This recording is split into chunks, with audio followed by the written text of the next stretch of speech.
বিসমিল্লাহির রহমানির রহিম। আজকে হচ্ছে 6 ডিসেম্বর 2025। আমাদের বাংলাদেশ বার কাউন্সিল প্রিলিমিনারি পরীক্ষার সাক্ষ্য আইনের আজকে 9ম ক্লাস, এবং আজকে আমরা আলোচনা করব সাক্ষ্য আইনের 121 ধারা থেকে। 121 ধারায় থেকে আলোচনা করতে দেখেন, যে সকল ব্যক্তি সাক্ষ্য দেওয়ার যোগ্য কিন্তু সাক্ষ্য দিতে বাধ্য নয়। Competency and compellability of giving evidence, মানে কিছু কিছু ব্যক্তি আছে যারা মামলায় সাক্ষ্য দেওয়ার যোগ্য কিন্তু তারা সাক্ষ্য দিতে বাধ্য না। তো এটা আসলে কি? তো একটু যদি পড়ি দেখেন, কোন সাক্ষীর সাক্ষ্য দেওয়ার যোগ্যতা এবং সাক্ষ্য দেওয়ার বাধ্যবাধকতা এক কথা না। অনেক ক্ষেত্রে আপনি যোগ্য কিন্তু ওই জায়গায় আপনার দেওয়ার বাধ্যবাধকতা নেই। কোন সাক্ষী সাক্ষ্য দেওয়ার যোগ্য হলেও তাকে সাক্ষ্য দিতে বাধ্য করা যেতে নাও পারে, যদিও সাক্ষ্য দেওয়ার যোগ্য সকল সাক্ষীকে সাক্ষ্য দিতে বাধ্য করা যায়, কিন্তু এই নিয়মের কিছু ব্যতিক্রম আছে। সাক্ষ্য আইন অনুযায়ী কিছু কিছু ব্যক্তিকে সাক্ষ্য দেওয়ার যোগ্য হওয়ার পরেও তাদেরকে সাক্ষ্য দিতে বাধ্য করা যাবে না। এই সকল ক্ষেত্রে কতিপয় ব্যক্তিকে বিশেষাধিকার বা স্পেশাল প্রিভিলেজ দেওয়া হয়েছে। আন্ডারলাইন করেন, কি অধিকার দেওয়া হয়েছে? বিশেষ অধিকার বা স্পেশাল প্রিভিলেজ, মানে তারা অ্যাকচুয়ালি সাক্ষ্য দেওয়ার যোগ্য কিন্তু তারে বাধ্য করা যাবে না। তো বিশেষ অধিকার আসলে কি? এটা ওই 121 থেকে 129 পর্যন্ত আলোচনা করছে। তো প্রথমে আমরা চলে আসি 121, এই মাঝের এই বিশেষ অধিকার এটা পড়বো না, সরাসরি চলে আসি 121। জজ ও ম্যাজিস্ট্রেটগণ, জাজেস এন্ড ম্যাজিস্ট্রেট, ধারা কত? 121। জজ এবং ম্যাজিস্ট্রেট গোল দিবেন যোগ্য সাক্ষী, তারা ইচ্ছা করলে সাক্ষ্য দিতে পারে। মানে জজ বা ম্যাজিস্ট্রেট ওনাদের সামনে যদি কোনো ঘটনা ঘটে বা ওনাদের গোচরীভূত আছে এমন কোনো বিষয়, তারা যোগ্য সাক্ষী। কিন্তু ম্যাজিস্ট্রেট এবং জজ হিসেবে সম্পাদন করেছে, গোল দিবেন, ম্যাজিস্ট্রেট এবং জজ হিসেবে সম্পাদন করেছে এমন কোনো কার্য সম্পর্কে সাক্ষ্য দিতে বাধ্য করা যাবে না। এটার অর্থ কি আমি আগে একটু বুঝাই, তারপরে আহ বুঝতে পারবেন। আচ্ছা, তসলিম সাহেব আপনি দেখাচ্ছেন যে স্যার মোবাইল আর একটু বড় করে, আপনি স্ক্রিনশট দিছেন। আপনার কালকেই এটার সলিউশন বলছিলাম, আপনি ওই 2 আঙ্গুল দিয়ে টান দেন, এটা জুম আউট করলে লেখাটা বড় হয়ে যাবে, আর জুম ইন করবেন, সরি জুম আউট করলে তো ছোট হয়, জুম ইন হবে। আর আপনারা যেটা আমি দেখতেছি যে এটা আপনার ওয়েবসাইট থেকে ক্লাস হচ্ছে, আপনি জুম অ্যাপ ডাউনলোড করেন নাই, জুম অ্যাপের মাধ্যমে করেন। আচ্ছা, তো এখন একটু বুঝেন, মানে জজ ম্যাজিস্ট্রেট তারা নিজে যে কাজটা করছে ওই রিলেটেড মামলায় তাদেরকে সাক্ষ্য দিতে বাধ্য করা যাবে না, কিন্তু ওনাদের সামনে যদি নতুন কোনো ঘটনা ঘটে তাহলে ওনাদের সাক্ষ্য দিতে বাধ্য করা যাবে। কিভাবে আমি একটু বলি, ধরেন ফৌজদারি কার্যবিধিতে দোষ স্বীকারোক্তি করে 164 ধারায়, কে করে? বিচারিক ম্যাজিস্ট্রেট। এখন একটা হত্যা মামলায় আসামি গিয়ে দায়রা আদালতে যখন সাফাই সাক্ষী দিচ্ছে, তখন বলতেছে যে ইওর অনার, অমুক ম্যাজিস্ট্রেট জোর করে আমার কাছ থেকে সাক্ষ্য 164 রেকর্ড করছে, কি করে? জোর করে। এখন দায়রা আদালত ওই ম্যাজিস্ট্রেটকে যদি ডাকে যে তুমি জোর করছো কিনা সাক্ষ্য দিয়ে যাও, এই যে সে সাক্ষ্য গ্রহণ করছে এটা তার কাজের অংশ ছিল না ম্যাজিস্ট্রেটের, এই ক্ষেত্রে ম্যাজিস্ট্রেট সাক্ষ্য দিতে বাধ্য না, বুঝছেন? কারণ এটা তার অফিসিয়াল দায়িত্ব সংক্রান্ত। তবে ম্যাজিস্ট্রেট সাক্ষ্য দিতে পারে যদি ম্যাজিস্ট্রেট যার অধীনস্থ সে যদি নির্দেশ দেয়। ম্যাজিস্ট্রেট অধীনস্থ কার? চিফ জুডিশিয়াল ম্যাজিস্ট্রেটের। চিফ জুডিশিয়াল ম্যাজিস্ট্রেট যদি বলে যে তুমি যাও, তাহলে যাইতে পারবে, না হলে পারবে না। কিন্তু যদি এরকম হতো যে ম্যাজিস্ট্রেট বিচার করতেছে, ম্যাজিস্ট্রেটের সামনে ওই দুই পক্ষ, অনেক সময় আসামি আর বাদী লেগে যায়, ম্যাজিস্ট্রেটের সামনে আদালতের মধ্যেই আর একজন আরেকজনের ধরে গিয়ে ধরেন তার হাত ভেঙে ফেলছে ঘুষি দিয়ে বা টান দিয়ে, তাহলে এই ঘটনাটা ম্যাজিস্ট্রেটের সামনে নতুন করে ঘটছে, এই বিষয়ে কিন্তু আবার জজ ম্যাজিস্ট্রেট সাক্ষ্য দিতে পারবে, বুঝছেন? কিন্তু ওনার যে অফিসিয়াল দায়িত্ব সংক্রান্ত যে ব্যাপারগুলো, এগুলো সাক্ষ্য দিতে ওনারে বাধ্য করা যাবে না। তবে যদি কি করে, ওনার যদি উনি যার অধীনস্থ, মানে ওনার উপরস্থ বিচারক যদি ওনারে নির্দেশ দেয়, তাহলে ওনারে সাক্ষ্য দিতে বাধ্য করা যাবে। এই যে দেখেন যে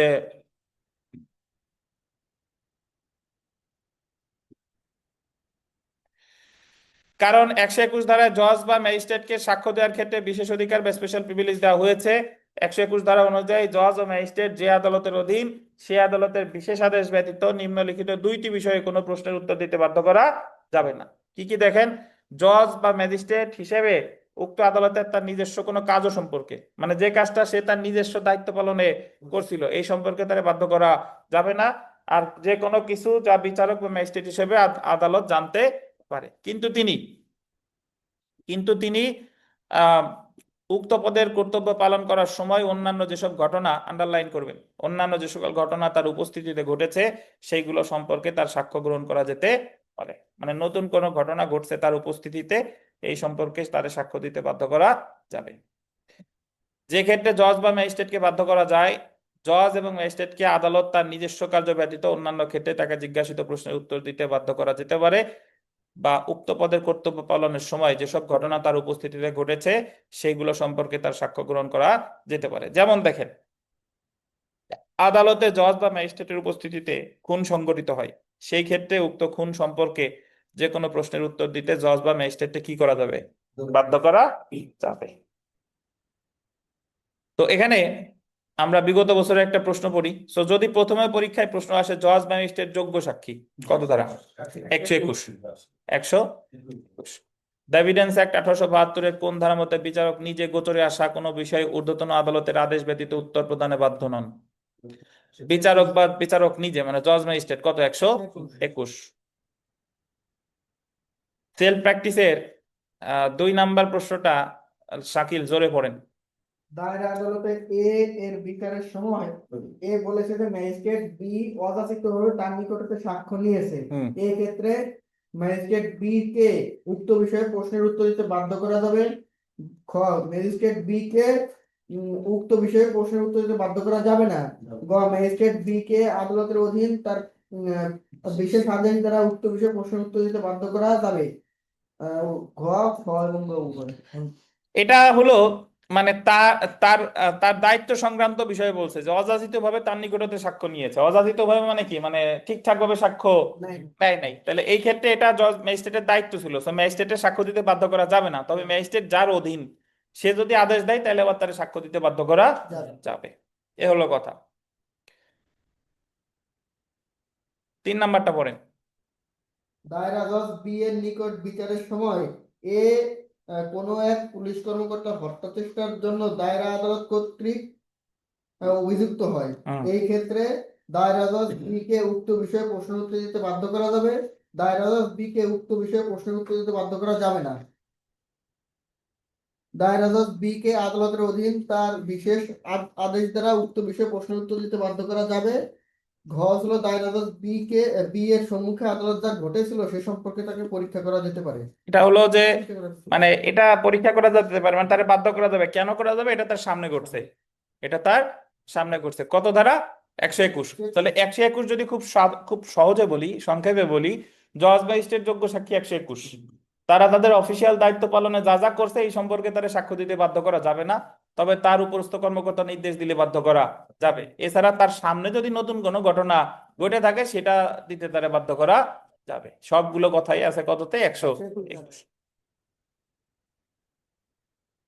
চলে আসি আমরা স্বামী স্ত্রীর মধ্যকার যোগাযোগ। এ জায়গা যদিও বলছে পত্রালাপ, বাট অ্যাকচুয়ালি এই জায়গা কমিউনিকেশন, যোগাযোগ হবে। স্বামী স্ত্রীর মধ্যে পত্রালাপ মানে যোগাযোগ, কমিউনিকেশন ডিউরিং ম্যারিজ।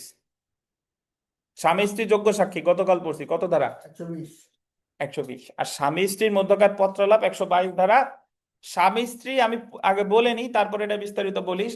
স্বামী স্ত্রী যতক্ষণ পর্যন্ত একসাথে আছে তারা তাদের মধ্যে যে সুখ দুঃখের আলাপ করছে এটা প্রকাশ করা যাবে না। প্রকাশ যদি আপনি করেনও এটা গ্রহণযোগ্য হবে না। একজন ধরেন কুখ্যাত খুনি, সে খুন করার পরে তার ওয়াইফের রে ফোন দিয়ে বলতেছে যে আজকে তো ঘটনা ঘটাই ফেলছি, অমুক তো হত্যা করছি। তো তার বিরুদ্ধে মামলা হয়েছে, মামলায় ওই তদন্তকারী কর্মকর্তা এই ফোন আলাপ আদালতে ডিজিটাল রেকর্ড হিসেবে দাখিল করছে যে এর ওনার এই যে দেখেন আসামি যে আসলেই অপরাধী, এই যে আসামির অপরাধের মানে কল রেকর্ড সে তার স্ত্রীর কাছে স্বীকার করছে। তো এটা ওই মামলায় প্রাসঙ্গিক, বাট এটা গ্রহণযোগ্য হবে না, কারণ স্বীকারটা সে করছে কার কাছে? স্ত্রীর কাছে। আর স্ত্রীর কাছে কোনো স্বীকার যদি কোনো অপরাধের কথা যদি বলে থাকে, এটা সুরক্ষা দেওয়া হয়েছে, এটা গ্রহণযোগ্য হবে কত ধারায়? 122 ধারায়। তাহলে স্বামী স্ত্রীর মধ্যকার যত যোগাযোগই হোক না কেন, এটার সুরক্ষা দেওয়া হয়েছে 122 ধারায়। তবে ওই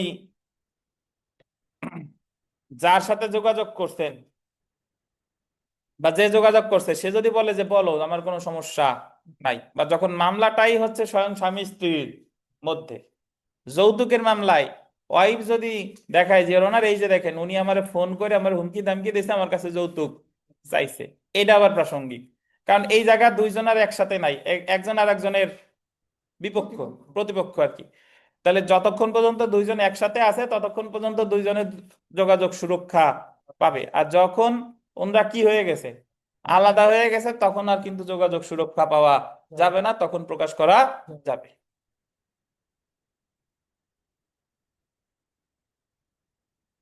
দেখেন আমরা জানি 120 ধারা অনুযায়ী দেওয়ানি মোকদ্দমায় স্বামী এবং স্ত্রী যোগ্য সাক্ষী, এবং ফৌজদারি মামলায় স্বামী এবং স্ত্রী অভিযুক্ত ব্যক্তির বিরুদ্ধে যোগ্য সাক্ষী।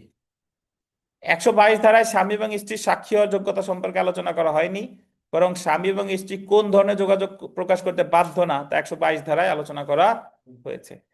বিবাহ বলবৎ থাকাকালে, এটা আন্ডারলাইন পয়েন্ট, বিবাহ বলবৎ থাকাকালে স্বামী স্ত্রীর মধ্যে পত্রালাপ মানে যোগাযোগ প্রকাশ করতে বাধ্য না, যতক্ষণ পর্যন্ত তাদের বিবাহ কি আছে, বলবৎ আছে। কিন্তু নিম্নলিখিত ব্যতিক্রমের ক্ষেত্রে এটা প্রযোজ্য না।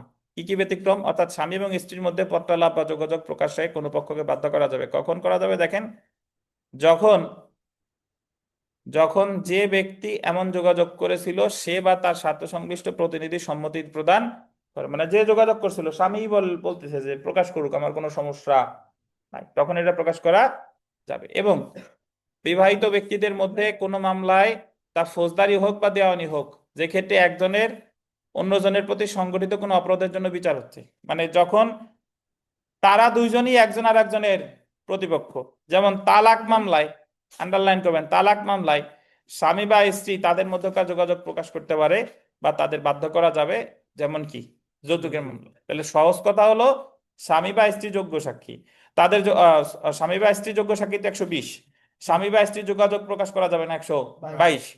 তবে কোনগুলো প্রকাশ করা যাবে? যদি তারা বলে যে প্রকাশ করুক আমাদের কোনো সমস্যা নাই, আর যখন একজন আর একজনের কি প্রতিপক্ষ, সেই ক্ষেত্রে যোগাযোগ প্রকাশ করা যাবে আর কি। জি, এই দুইটা ক্ষেত্রে হচ্ছে যাবে। কি নির্মল সোনা পান না? আমার বইতে নাই কেন? আপনার বইতে তো গতবারও ছিল না। আমি তো আরেক সাবজেক্ট এই সাবজেক্টটি আরে সেটা হলো এই সুনিশ্চিত অধিকার নেই। আচ্ছা, আমরা এখানে 1 নাম্বার প্রশ্নটা পড়ি। বিবাহ বলবৎ থাকা অবস্থায়, এটা গোল্ডেন, বিবাহ বলবৎ থাকা অবস্থায় স্বামী এবং স্ত্রীর মধ্যকার যোগাযোগ প্রকাশ করতে বাধ্য করা যাবে না, সাক্ষ্য আইনের কত ধারায় বলছে? তাহলে স্বামী স্ত্রীর দুইটা ধারা মনে রাখবেন, যোগ্য সাক্ষী 120, যোগাযোগ প্রকাশ করা যাবে না 122। সেলফ প্র্যাকটিসের 4 নাম্বার প্রশ্নটা পড়ি। যে ক্ষেত্রে স্বামী স্ত্রীকে নির্যাতনের জন্য অভিযুক্ত, সেই ক্ষেত্রে স্বামী এবং স্ত্রীর মধ্যকার যোগাযোগ প্রকাশে স্বামী বা স্ত্রী উভয়েরই কি করা যায়? বাধ্য করা যায়। ওই যে নির্যাতনের জন্য অভিযুক্ত, তখন তো প্রকাশ করা যাবে। এ জায়গায় সবগুলোই গুরুত্বপূর্ণ। লাস্টেরটা যদি দেখেন, স্বামী এবং স্ত্রীর মধ্যকার যোগাযোগ স্ত্রীকে প্রকাশ করতে বাধ্য করা যেতে পারে স্বামী এবং স্ত্রীর মধ্যকার মামলা হলে, যখন মামলাটাই হয়েছে তাদের দুজনের মধ্যে, তখন প্রকাশ করা যাবে। আমরা 123 ধারায় চলে আসি। রাষ্ট্রীয় বিষয়ে সাক্ষ্য, evidence as to affairs of state.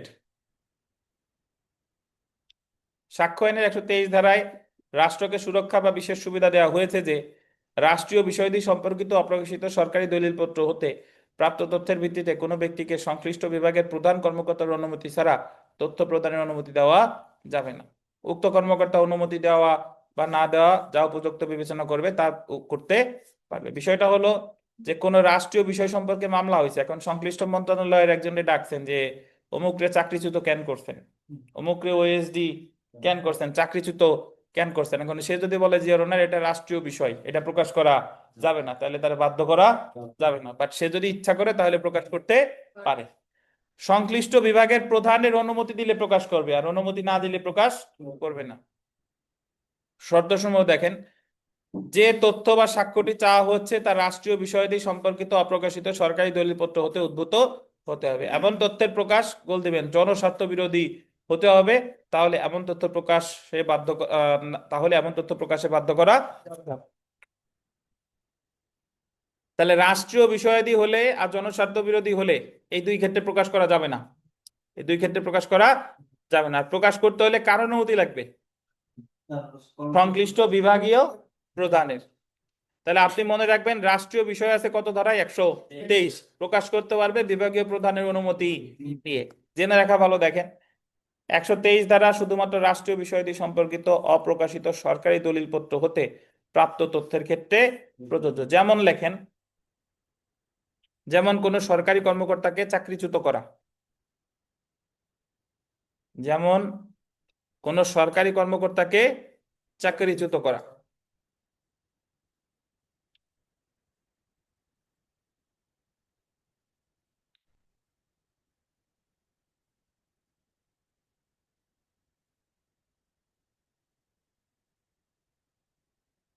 সরকারি কর্মকর্তারা চাকরিচ্যুত করছে, ধরেন এখন উনি যে রিট করছে যে আমার কেন চাকরিচ্যুত করা হলো, সংশ্লিষ্ট ডাক দিছে, ডাক দেওয়ার পরে এখন সে যদি বলে যে এটা রাষ্ট্রীয় গুরুত্বপূর্ণ তথ্য, এটা প্রকাশ করা যাবে না, তাহলে প্রকাশ করা যেতে পারে।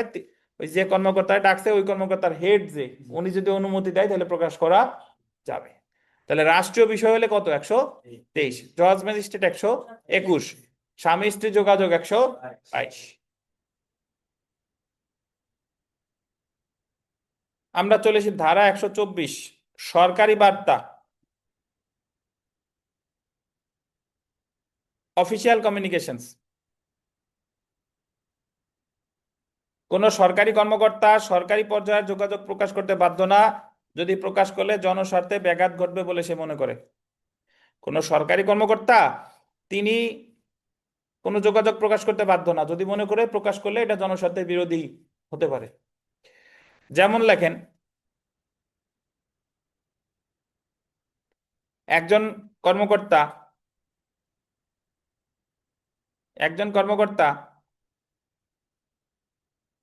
অন্য কর্মকর্তার কাছে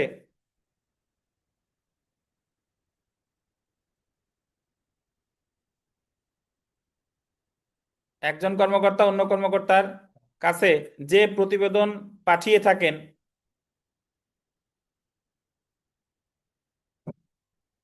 যে প্রতিবেদন পাঠিয়ে থাকেন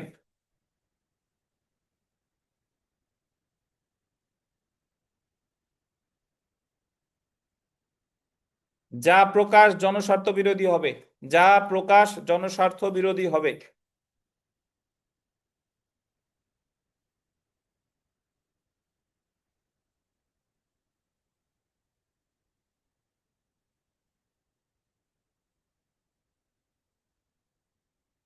একটা মামলা হয়েছে, ধরেন একজন সরকারি কর্মকর্তার আদালত ডাকছে, বললো যে এই বিষয় কি হয়েছে, এই কাজ করলেন কেন। সে বলতে পারে যে ইওর অনার এটা সরকারি বার্তা, এটা প্রকাশ করলে জনস্বার্থ বিরোধী, এটা প্রকাশ করা যাবে না। তাহলে সরকার মানে সরকারি বার্তা প্রকাশ করা যাবে না 124, আর রাষ্ট্রীয় বিষয় 123। এখন যদি বলেন স্যার 123 আর 124-এর মধ্যে পার্থক্য কি? 123-এর ক্ষেত্রে বিভাগীয় প্রধান অনুমতি দিলে প্রকাশ করতে পারবে, কিন্তু 124-এ বিভাগীয় প্রধান রিলেটেড কোনো কথা নাই। ওই সংশ্লিষ্ট সরকারি কর্মকর্তা যদি মনে করে তাহলে প্রকাশ করবে, না হলে করবে না। তাহলে রাষ্ট্রীয় বিষয়াদি সংক্রান্ত 123, আর সরকারি বার্তা বা সরকারি যোগাযোগ কত? 124। 125 ধারাটা আপনাদের পুরাতন বইতে বিস্তারিত নাই, বাট আমি লিখে দিছিলাম, যতটুকু লিখে দিছি ওইটুকুই হবে। 125-এ বলছে যে অপরাধ সংগঠন সম্পর্কে তথ্য, information as to commission of offence. 125 ধারায় 3 শ্রেণীর ব্যক্তিকে, একটু যাদের বইতে নাই লিখে রাখতে পারেন, 125 ধারায় 3 শ্রেণীর ব্যক্তিকে তথ্য প্রকাশ করতে বাধ্য করা যাবে না। এইটুক লিখেন, 125 ধারায় 3 শ্রেণীর ব্যক্তিকে তথ্য প্রকাশ করতে বাধ্য করা যাবে না। এই 3 শ্রেণী হলো কে কে? 1 number magistrate, magistrate 2 number police কর্মকর্তা, 3 নাম্বার রাজস্ব কর্মকর্তা। কে কে? ম্যাজিস্ট্রেট, পুলিশ কর্মকর্তা, রাজস্ব কর্মকর্তা। একটু ব্যাখ্যা দিই। আবার বলি যে 125 ধারায় 3 শ্রেণীর ব্যক্তিকে তথ্য প্রকাশ করতে বাধ্য করা যাবে না। কে কে? ম্যাজিস্ট্রেট, পুলিশ কর্মকর্তা, রাজস্ব কর্মকর্তা। ধরেন ম্যাজিস্ট্রেট, পুলিশ কর্মকর্তা এক জায়গা গিয়ে মাদক দ্রব্য উদ্ধার করতে, সোর্সের মাধ্যমে সংবাদ পাইছে, মাদক দ্রব্য উদ্ধার করে মামলা হয়েছে। এখন জেরার সময় আইনজীবী জিজ্ঞেস করে যে আপনি যে অমুক জায়গায় গেলেন, আপনি কার তথ্য মতো ওই জায়গা হঠাৎ করে আপনি গেলেন? তো এটা কিন্তু পুলিশ কর্মকর্তা কার তথ্য মতো গেছে এটা উনি প্রকাশ করতে বাধ্য না। ওনারে সুরক্ষা দিছে সাক্ষ্য আইনের 125 ধারায়। বুঝছেন? উনি বলতে পারে যে কার তথ্য মতো গেছি আমার সুরক্ষা দিছে সাক্ষ্য আইনের কত ধারা? 125 ধারা। হয়তো বা জানে না, হয়তো বা জানে না। রাজস্ব কর্মকর্তা কারো বিরুদ্ধে পদক্ষেপ নিছে ইনকাম ট্যাক্সের জন্য, সে ফাঁকি দিছে, তা এটা তো যদি কেউ তারা জানায় দেয়, কে জানালো এটা প্রকাশ করা যাবে না। ম্যাজিস্ট্রেট কোনো অ্যাকশন নিছে কারো বিরুদ্ধে, তাহলে কে ম্যাজিস্ট্রেটের কথা জানালো এটা কি করা যাবে না, বাধ্য করা যাবে না। বুঝতে পারছেন? তাহলে 125 ধারায় কয় শ্রেণীর কর্মকর্তাকে বাধ্য করা যাবে না? ম্যাজিস্ট্রেট, পুলিশ কর্মকর্তা, রাজস্ব কর্মকর্তা। আমরা সেলফ প্র্যাকটিসের ফেরদৌস 3 নাম্বার প্রশ্ন পড়েন জোরে। সাক্ষ্য আইনের 123 ধারায় কোনো ব্যক্তিকে সাক্ষ্য প্রদান করতে অনুমতি প্রদান করা যাবে না। কোনো রাষ্ট্রীয় গুরুত্বপূর্ণ বিষয়ে রাষ্ট্রীয় বিষয়াদি সম্পর্কিত অপ্রকাশিত সরকারি দলিলপত্র হতে উদ্ভূত উদ্ভূত তথ্য বিষয়ে যে তথ্যের প্রকাশ জনস্বার্থ বিরোধী। এই দুইটা নাকি? জি, কয় এবং এবং গ? 4 নাম্বারটা পড়েন। রাষ্ট্রীয় বিষয়াদি সম্পর্কিত অপ্রকাশিত সরকারি দলিলপত্র হতে উদ্ভূত তথ্যের ভিত্তিতে কেউ সাক্ষ্য দিতে চাইলে কার অনুমতি প্রয়োজন? 123 মানে হলো সংশ্লিষ্ট বিভাগের প্রধানের, 123 মানে সংশ্লিষ্ট বিভাগের প্রধানের। তারপরে 7, 8 এগুলা যা যা আছে পড়ে ফেলবেন কষ্ট করে। আমরা চলে এসে প্রফেশনাল কমিউনিকেশন।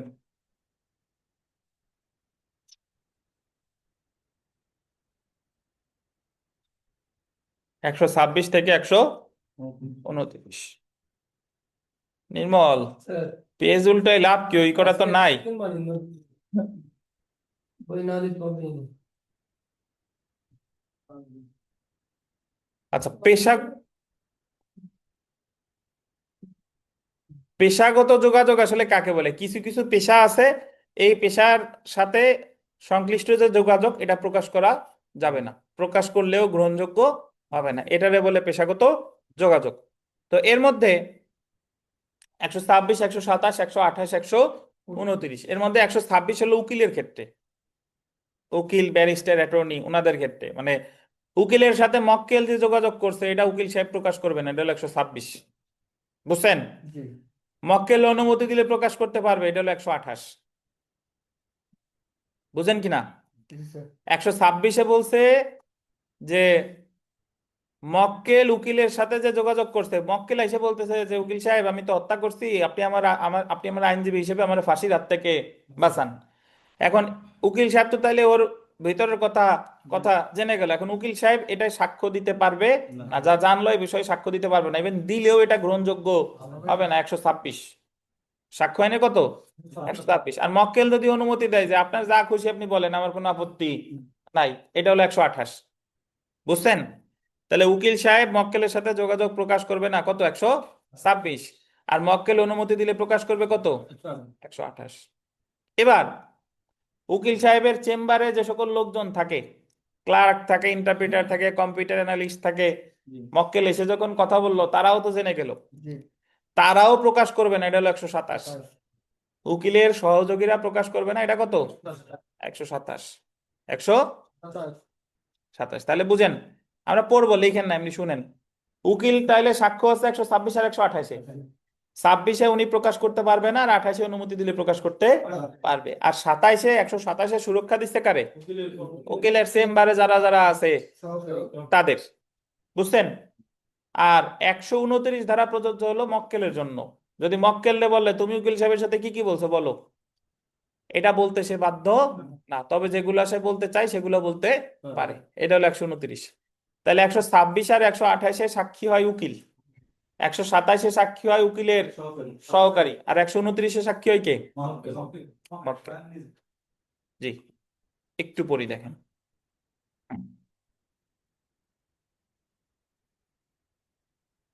সাক্ষ্য আইনের 126, 127, 128 এবং 129 ধারায় যে সকল সুবিধা দেওয়া হয়েছে তা একই প্রকৃতির এবং একই উদ্দেশ্যে।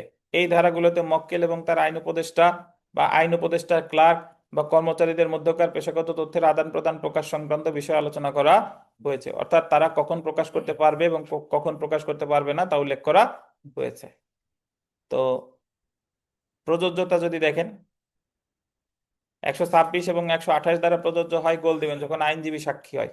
126 আর 128 প্রযোজ্য কখন? যখন আইনজীবী সাক্ষ্য হয়। 127 ধারা প্রযোজ্য হবে যখন আইনজীবীর যে দোভাষী, কেরানি, কর্মচারী সাক্ষী হয়। আইনজীবীর যারা সহকর্মী আছে মানে সহযোগী আছে তারা সাক্ষী হবে কততে? 127। আর 129 ধারা প্রযোজ্য হবে যখন গোল দিবেন মক্কেল নিজে সাক্ষী হয়, যখন মক্কেল নিজে সাক্ষী হয়। তো প্রথমে আমরা চলে আসি ধারা 126।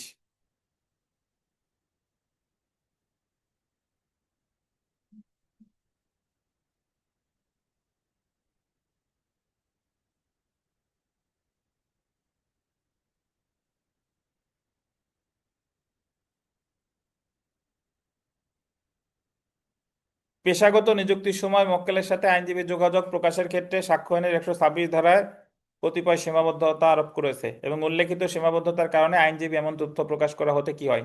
বারিত হয়। 126 ধারার শর্তভঙ্গ করে প্রদত্ত কোনো সাক্ষ্য আইনের সাক্ষ্য হিসেবে গ্রহণীয় না। 126 ধারায় বলা হয়েছে পেশাগত নিয়োগের সময় এবং উদ্দেশ্যে মক্কেল, এই যে দেখেন আইনজীবীর সাথে যে যোগাযোগ করেছে, মক্কেল আইনজীবীর সাথে কি যে যোগাযোগ করেছে, বা আইনজীবী মক্কেলকে যে উপদেশ দিয়েছে, আন্ডারলাইন করবেন, বা আইনজীবী মক্কেলের যে সকল দলিলের বিবরণ ব্যবস্থা সম্পর্কে জানতে পেরেছে,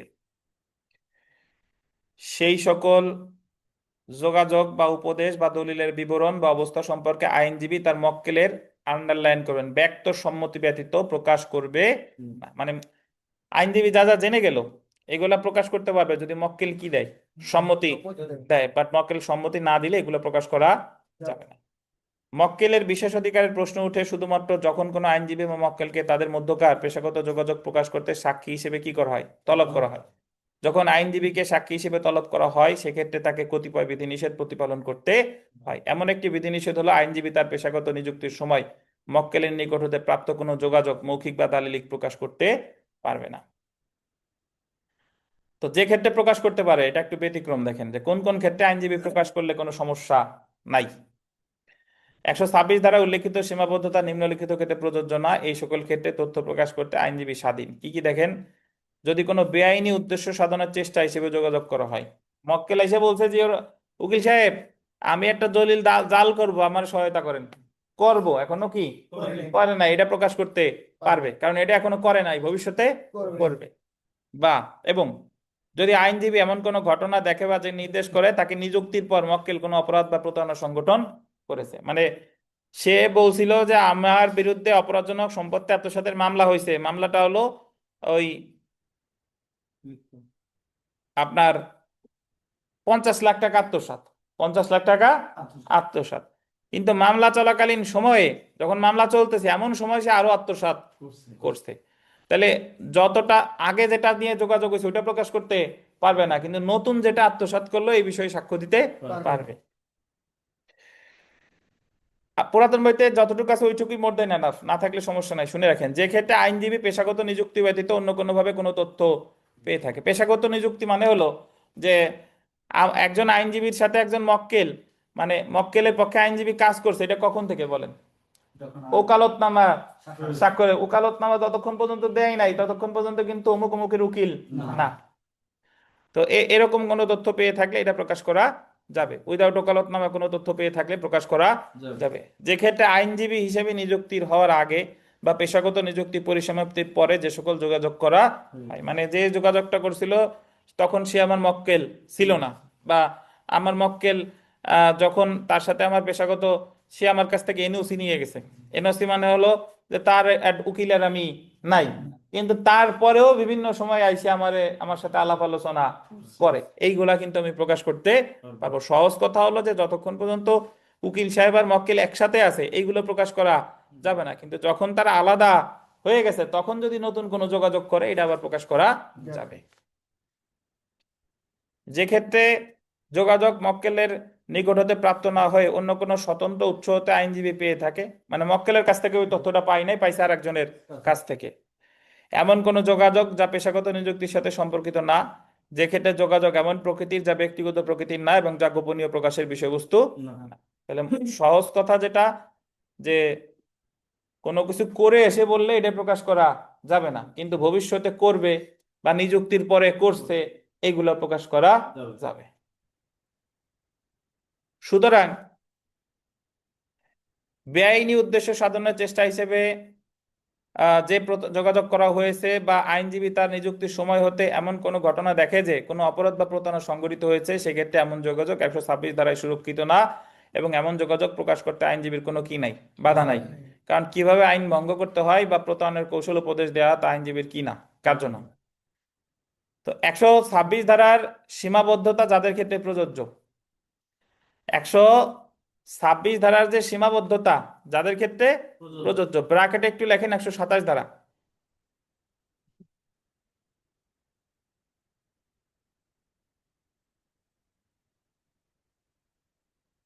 127 ধারা লিখছেন?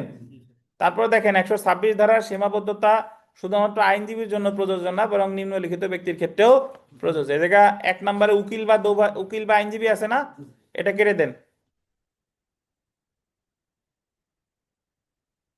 2 নম্বরে আছে কে? দোভাষী, এটা ঠিক আছে। 3 নাম্বার আছে উকিলের কেরানি বা কর্মচারী, উকিলের কেরানি বা মুক্তারও কেটে দেন। অর্থাৎ উপরিল্লিখিত ব্যক্তিদের সাক্ষী হিসেবে আহ্বান করা হলে তারা মক্কেলের সাথে যে তথ্য আদান প্রদান করেছিল তা মক্কেলের অনুমতি ছাড়া প্রকাশ করবে না। না। তাহলে 126 প্রযোজ্য স্বয়ং আইনজীবীর ক্ষেত্রে, আর 127 প্রযোজ্য দোভাষী, উকিলের কেরানি বা কর্মচারী। 126-এ যা যা প্রযোজ্য সেম বিধানগুলো প্রযোজ্য ওনাদের ক্ষেত্রে। এই হচ্ছে কথা। আর একটা হলো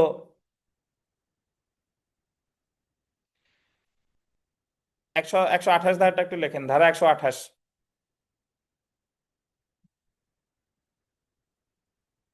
লেখেন। অ্যাডভোকেট সাক্ষী হলেও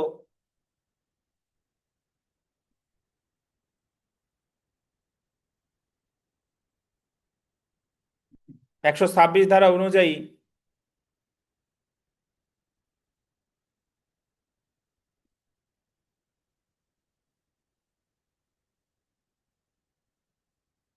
কোনো তথ্য স্বীকার করবেন না।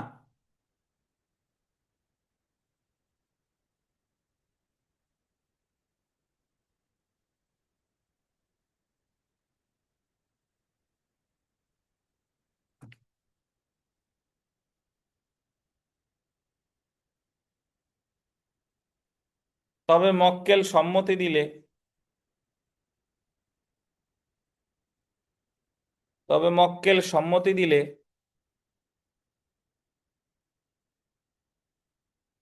জিজ্ঞাসিত কোনো প্রশ্নের উত্তর দিতে পারেন।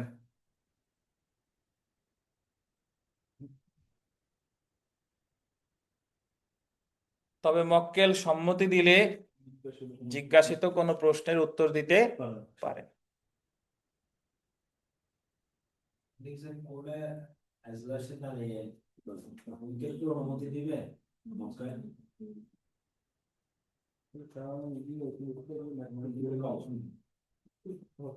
উকিল সাহেবের সাক্ষী হিসেবে ডাকছে আদালত।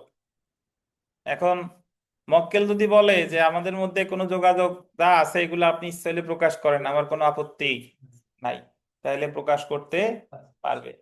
আর মক্কেল অনুমতি না দিলে প্রকাশ করতে পারবে না, প্রকাশ করলেও সেটা গ্রহণযোগ্য হবে না। এই হলো কথা। তাহলে আইনজীবী কোনো কিছু প্রকাশ করবে না 126, আর যদি মক্কেল অনুমতি দেয় প্রকাশ করবে 128। আইনজীবীদের যারা সহযোগী আছে তাদের ক্ষেত্রে প্রযোজ্য কত? 127।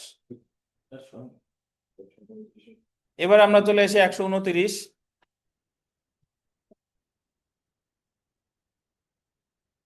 আইন উপদেষ্টা বা লিগ্যাল অ্যাডভাইজারের সাথে গোপনীয় যোগাযোগ। এখানে আইন উপদেষ্টা বা লিগ্যাল অ্যাডভাইজার মানে হলো অ্যাডভোকেট, ঠিক আছে?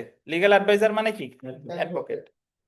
কোন ব্যক্তিকে তার বা তার আইন উপদেষ্টার মধ্যেকার গোপনীয় যোগাযোগ আদালত প্রকাশ করতে বাধ্য করা যাবে না যদি না সে কোনো মকদ্দমায় সাক্ষ্য দেওয়ার ইচ্ছা প্রকাশ করে। মানে মক্কেল রে বলা যাবে না যে তুমি তোমার আইনজীবীরে কি কি বলছো বলো।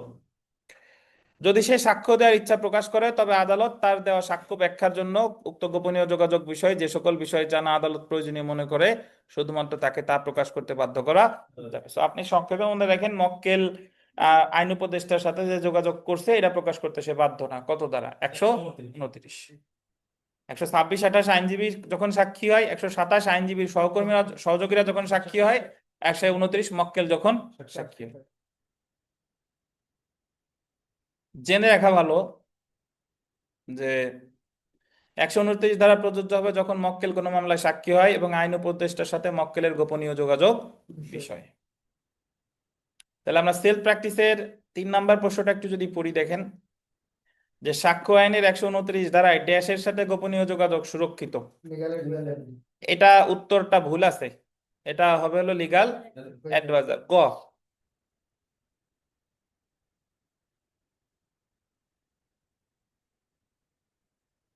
এই নির্মল 5 নাম্বার প্রশ্ন পড়েন জোরে। বই নেই। ও আপনার ওই সময় বলছিলাম যে ফটো কপি করে নিয়ে দেয়, ছবি তুলে পিডিএফ করে আখিনুর 5 নাম্বার প্রশ্ন পড়েন জোরে। পেশা সম্পর্কিত বার্তালাপ বা যোগাযোগ নিম্নলিখিত কোন বিষয়ে কোন সুরক্ষা দিবে না? কোন সুরক্ষা দিবে না। অবৈধ উদ্দেশ্যে কোন যোগাযোগ যদি করে, অবৈধ উদ্দেশ্যে যে অমুকরে আমি জালিয়াতি, অমুকের সম্পত্তি জালিয়াতি করতে চাই, এই উদ্দেশ্যে যোগাযোগ করলে সুরক্ষা পাবেন না। আর আইনজীবী হিসেবে নিয়োগ শুরু হতে মক্কেল কোন প্রতারণাপূর্ণ অপরাধ করেছে, মানে যখন নিয়োগ হয়েছে তারপরেও প্রতারণা করছে, এটা কিন্তু সুরক্ষা পাবে না। শাকিল 4 নাম্বার পড়েন। এই আপনি জুমে ঢোকেন, সমস্যা কি? কোন ধরনের তথ্য প্রকাশ করতে মক্কেলের অনুমতি লাগবে না। বেআইনি উদ্দেশ্য সাধন করতে কোনো তথ্য, এমন তথ্য যা অপরাধ বা প্রতারণার জন্য মক্কেল এবং অ্যাডভোকেটের মধ্যে পেশাগত তথ্য। ক এবং খ। এটা হলো যে এ একজন মক্কেল, এটা পড়ছেন? এ একজন মক্কেল অ্যাটর্নি বি কে বলে যে আমি জালিয়াতি করেছি এবং আমি আশা করি আপনি আমার পক্ষে মকদ্দমা পরিচালনা করবেন। এটা কি প্রকাশ করতে পারবে না, কারণ জালিয়াতি করে আসছে। কিন্তু সে যদি বলতো আমি জালিয়াতি করেছি আরো করতে চাই, এটা প্রকাশ করা যাবে।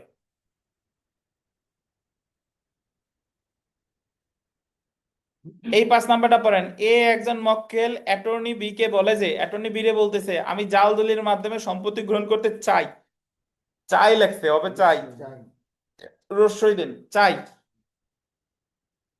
যে জন্য আপনাকে মামলা করতে অনুরোধ করছি। অ্যাটর্নির সাথে মক্কেলের এমন যোগাযোগ, অ্যাডভোকেট এমন যোগাযোগ কি করতে পারে?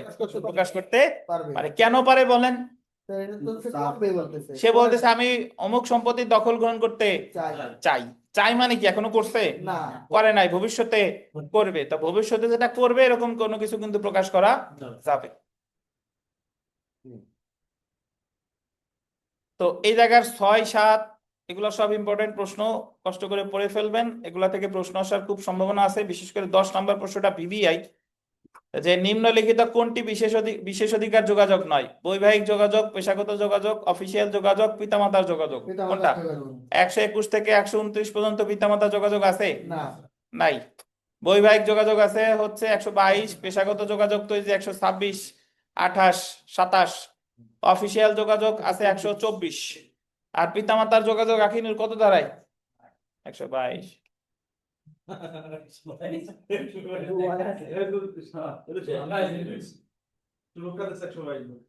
বলবেন যে ওরা তো কারো পিতামাতাই, স্বামী স্ত্রী মানে কি কারো পিতামাতা না? মিলন, স্যার পিতামাতার যোগাযোগ কততে? নাই স্যার।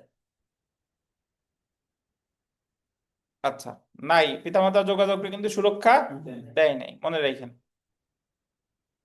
তা আপনারা কেউ নিরাশ করেন না, যারা যা জিজ্ঞেস করি তাই উত্তর দেন।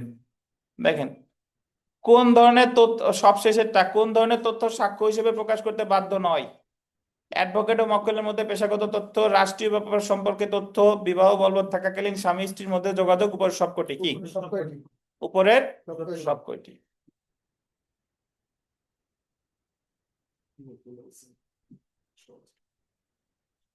তাইলে 121 থেকে 129 ধারা পর্যন্ত প্রতিটা ধারা আমরা পড়ছি। নট অনলি 100 ইয়া থেকে যদি বলি 115 থেকেই পড়ছি। জি। তো 121-এ কি আছে ফেরদৌস? মিস করছেন বোধহয়। লুৎফর সাহেব 121-এ জজ ম্যাজিস্ট্রেট সম্পর্কে বলেন, কি আছে বলেন তো, একটু ফ্যাক্ট বলেন, মানে কি পড়াইছিলাম 121-এ? জজ ম্যাজিস্ট্রেট যোগ্য সাক্ষী, তারা তাদের পেশাগত যোগাযোগ, মানে তার অফিসিয়াল দায়িত্ব পালনে যা হয়েছে সেই সম্পর্কে তারা সাক্ষ্য দিতে বাধ্য করা যাবে না, তবে নতুন কোনো ঘটনা ঘটলে সাক্ষ্য দিতে বাধ্য করা যাবে। এটা হলো কত? 121। নির্মল, আপনি 122 বলেন। পড়া লাগবে কে, বুঝাইছি না? স্বামী স্ত্রীর যোগাযোগ বলেন, মনে করাই দিলাম।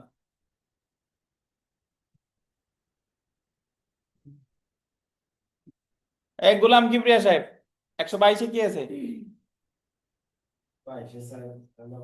স্বামী স্ত্রীর সাথে হ্যাঁ, কি বলেন, বুঝাই বলেন।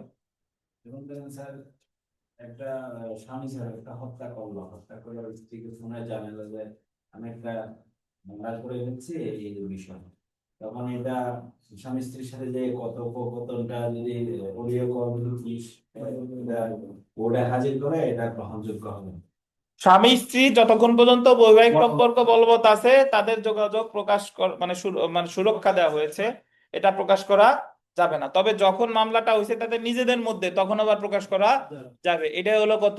122। 122। তানভীর সাহেব 123-এ কি আছে বলেন?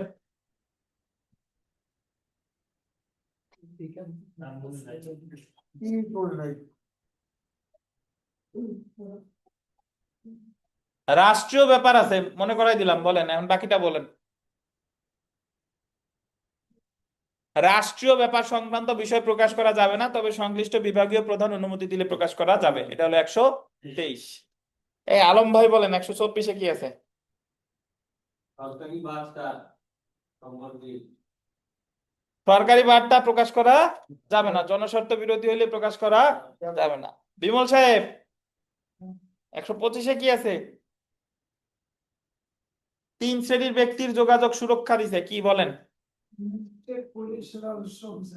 এরা কোন জায়গা থেকে তথ্য পেলো এটা প্রকাশ করা, তারা প্রকাশ করতে বাধ্য না। এই আফরোজা, আপনি বলেন 126-এ কি আছে? কি আছে বলেন?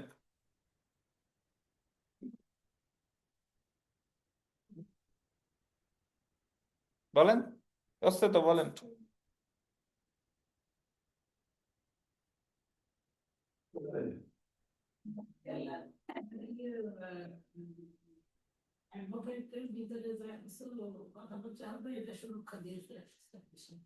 সুরক্ষা কার ক্ষেত্রে দিছে, মক্কেলের ক্ষেত্রে না অ্যাডভোকেটের ক্ষেত্রে?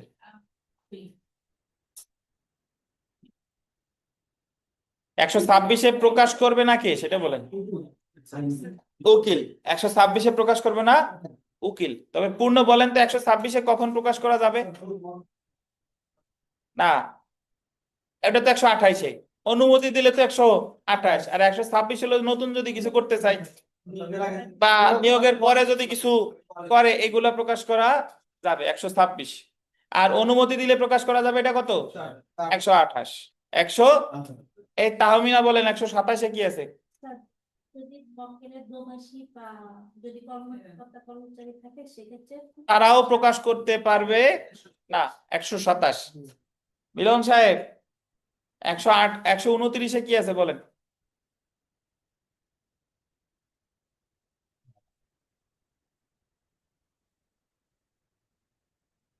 কিছু একটা তো আছে, বলেন।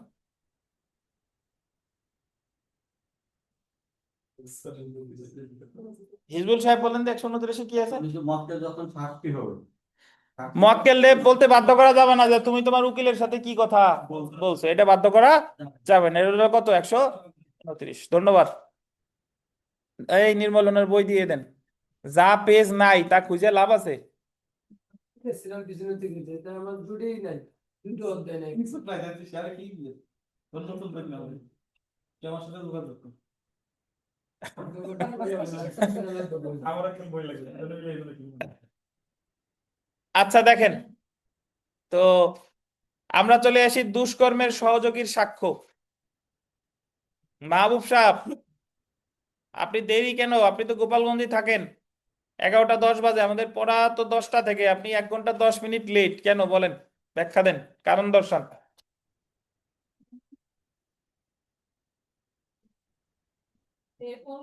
এই জায়গা তো আপনার অফিসিয়াল কর্মকাণ্ডও নাই, এটা তো কোটালি পাড়ায়। এখন দেরি করে আসলেন কেন বলেন, ব্যাখ্যা দেন।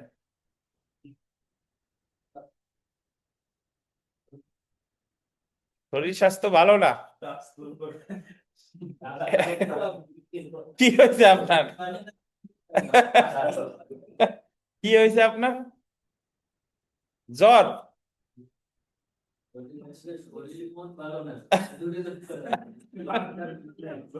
আচ্ছা দেখেন,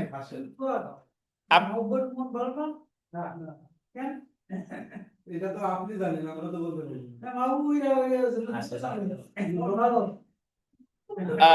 যত-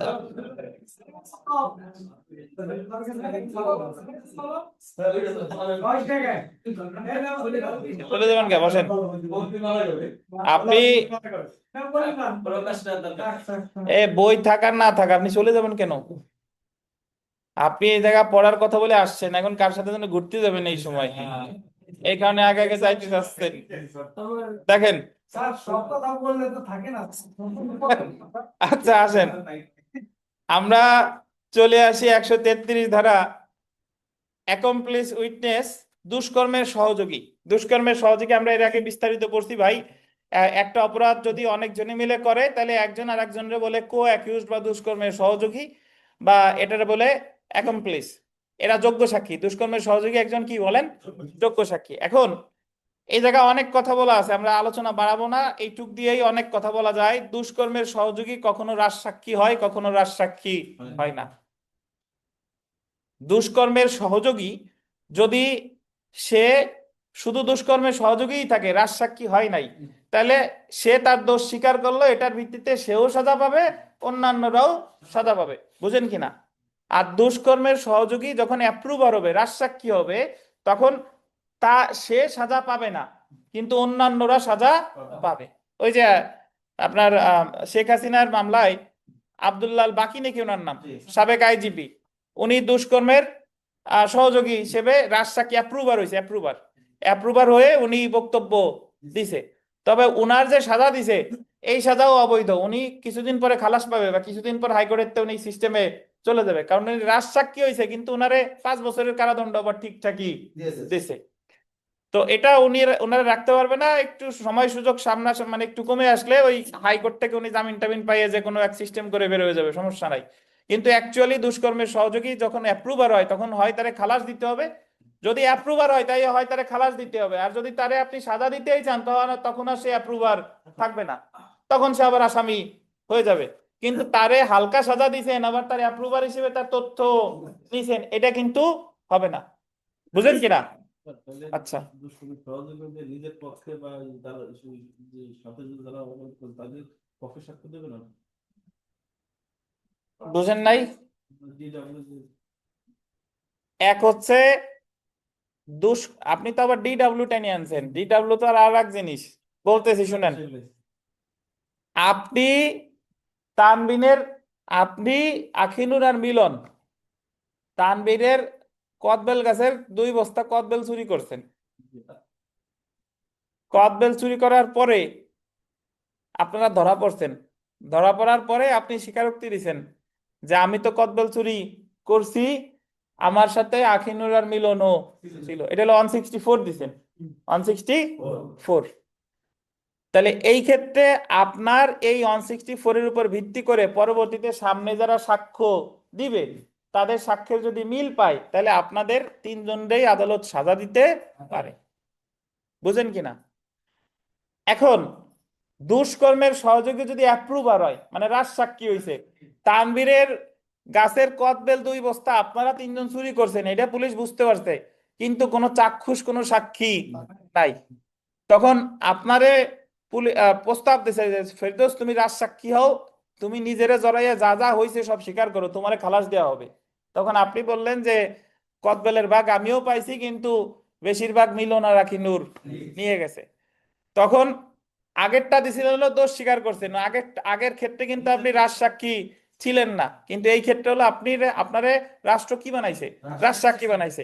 এই জায়গা আপনি খালাস পাবেন আর ওই 2 জন কি পাবে, সাজা পাবে। বুঝছেন? তাহলে একটা হলো 164 আর একটা হলো কি হচ্ছে, রাজসাক্ষী। এবার আসি সাফাই সাক্ষী, যেটা ডিডব্লিউ।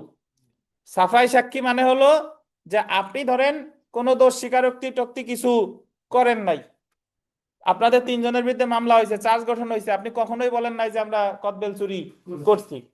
এখন রাষ্ট্রপক্ষের সব সাক্ষ্য শেষ, 342-তে আদালত আপনাদের জিজ্ঞাসা করছে যে আপনারা কি সাফাই সাক্ষী দিতে চান।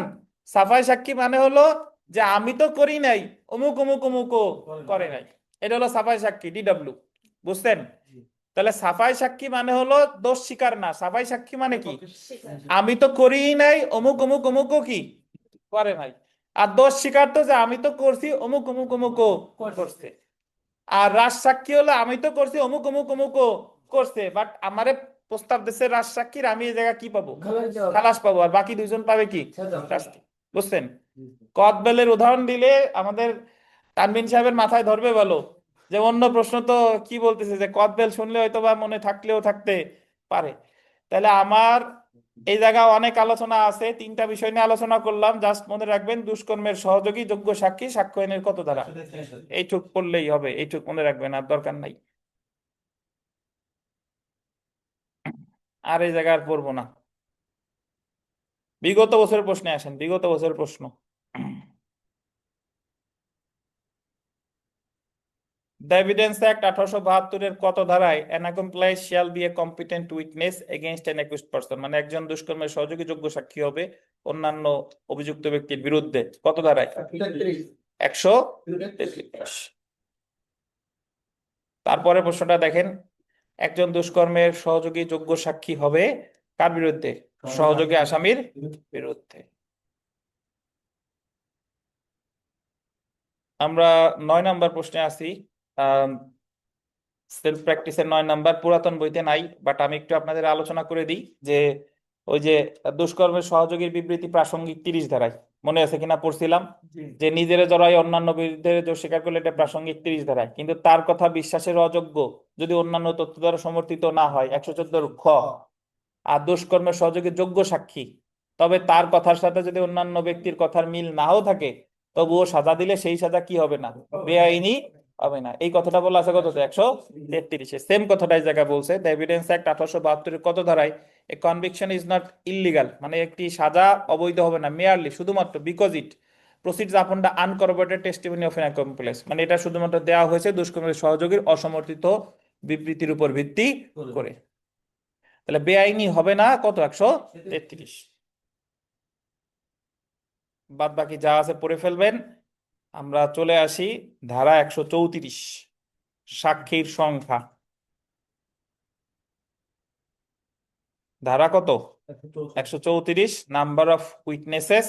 আন্ডারলাইন করবেন সাক্ষীর সংখ্যা, নাম্বার অফ উইটনেসেস। সাক্ষ্য আইনের 134 ধারায় বলা হয়েছে যে কোনো মকদ্দমায় কোনো ঘটনা প্রমাণের জন্য নির্দিষ্ট কোনো সংখ্যক সাক্ষীর প্রয়োজন হবে না।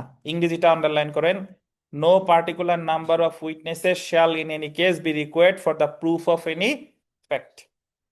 এটার অর্থ হলো যে আপনারা হয়তো ভাবেন যে কোনো মামলা করলে হয়তোবা সাক্ষী যত বেশি হবে ওই মামলার জোর তত বেশি হবে, বিষয়টা তা না। একটা মামলা একজন সাক্ষীর মাধ্যমে প্রমাণ করা যায়, আবার 100 জন সাক্ষীর মাধ্যমেও প্রমাণ করা যায়। সাক্ষীর সংখ্যা কত হবে এটা আসলে ওই মামলার প্রমাণের ক্ষেত্রে কোনো মানে আপনার উপকারিতা বা অপকারিতা নাই। দেখতে হবে যে আপনি যাদেরকে সাক্ষী হিসেবে মানছেন তারা কি তাদেরকে খণ্ডানো যাচ্ছে কিনা। ধরেন আপনি 10 জন সাক্ষী মানছেন, কিন্তু 10 জন সাক্ষী জবানবন্দিতে যা বলছে, যেরা এসে বলছে তার উল্টা, কোনো লাভ নাই, বুঝতে পারছেন?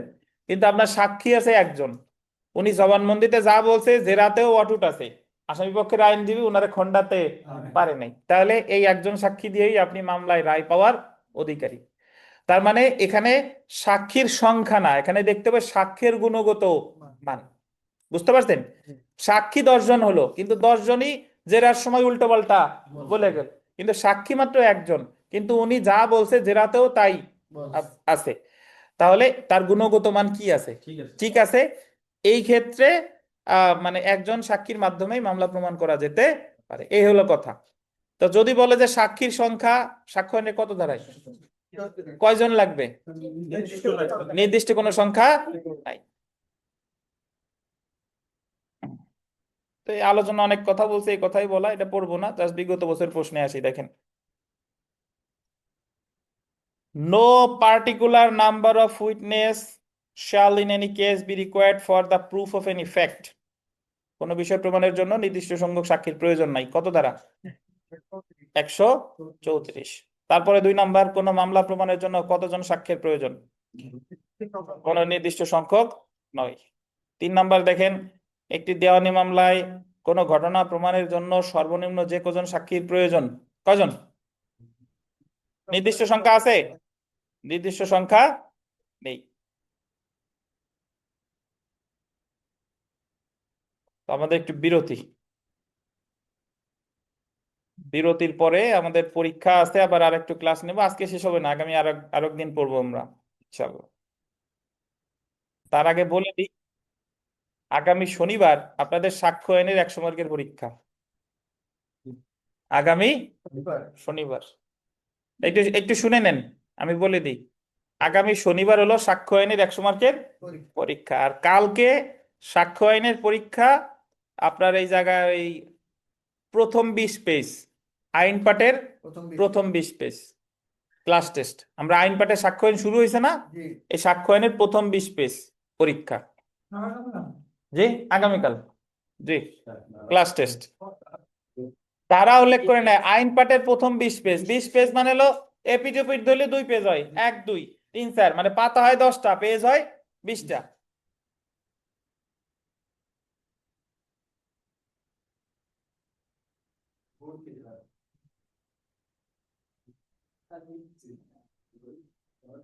তো আমাদের বিরতি, তাহলে আবার বলে দিলাম অ্যানাউন্সমেন্ট। আচ্ছা, আর একটা কথা বলে দিই, আহ তাহলে আমাদের তো নর্মালি শনিবারে একটা পরীক্ষা থাকে, বুঝতে পারছেন?